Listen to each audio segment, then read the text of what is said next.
Welcome back to another How Did We Not Know That mini-sode, and more specifically, an Econ with Jac episode.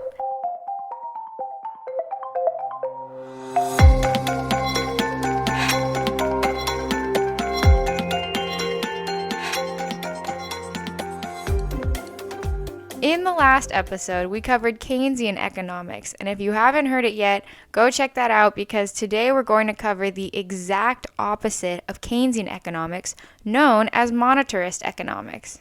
So this theory was created as a direct criticism of the shortcomings of Keynesian economics. And in 1945, an American economist known as Clark Warburton drafted the first argument in favor of monetarism, which is a theory in which the primary method of stabilizing the economy is done by controlling the supply of money. This idea was later expanded by Milton Friedman, another American economist, in 1956.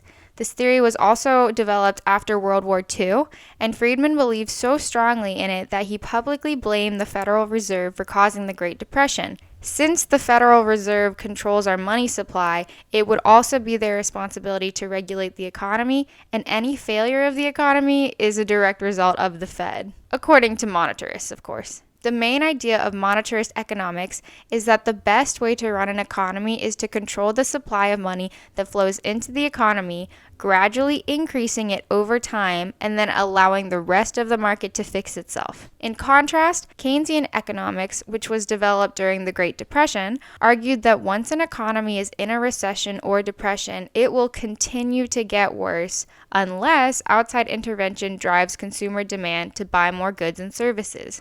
So, wait a second. Doesn't that mean that monetarist and Keynesian economics agree on expansionary monetary policy? For example, adjusting the amount of money in circulation in the economy to drive consumer demand? Well, yeah, they actually do. Although one was made in criticism of the other, the two theories aren't mutually exclusive. The main difference is that monetarists only believe in controlling the money supply and doing absolutely nothing else to influence the market. Just let it do its own thing. While Keynesian economics involves adjusting the money supply through influencing consumer demand with government expenditures. Long story short, monetarists believe that money supply is what controls the economy, while Keynesians believe that consumer demand controls the economy. So, for example, a Keynesian economist would want to change the amount of money in circulation only because they believe that that would then influence how much individuals are willing to spend, which in return would then affect the health of the economy. But a monetarist thinks that the amount of money in circulation alone is what determines the health of the economy. Controlling inflation is the most serious concern for monetarists, as the greatest danger for the economy to them is when the money supply falls either too low or rises too high for the given economic environment.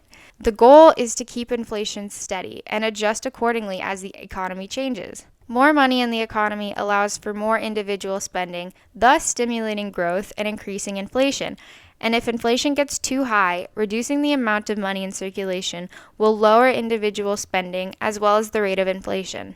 A good way that I remember monetarist policies is that they center around money supply, and their name practically has the word money in it. The main criticism today against this theory, though, comes from the Austrian school of thought, which is another economic theory that I can cover in another episode, but they state that monetarism is too narrow-minded and it doesn't take into account the subjectivity in valuing capital.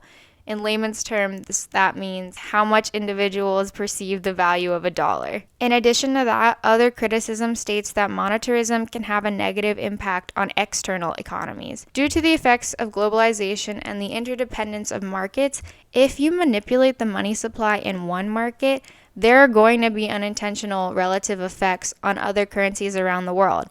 And this is especially important with regards to the US currency, which is considered a standard in international markets. These are all interesting points to consider when examining monetarism.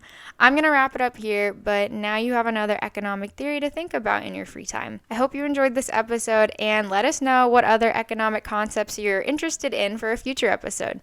You can tweet us at HDWNKT or email us at howdidwenottknowthat@gmail.com. Thanks for listening. Bye! This has been an episode of How Did We Not Know That? If you liked it, don't forget to subscribe to us on Apple Podcasts, Spotify, or wherever you get your podcasts from. You can also follow us on all social media, including YouTube, at How Did We Not Know That? If you thought our podcast was low quality, we know. We thought so too. Help us improve the podcast by contributing to our Patreon. Thank you for listening, and see you guys next week.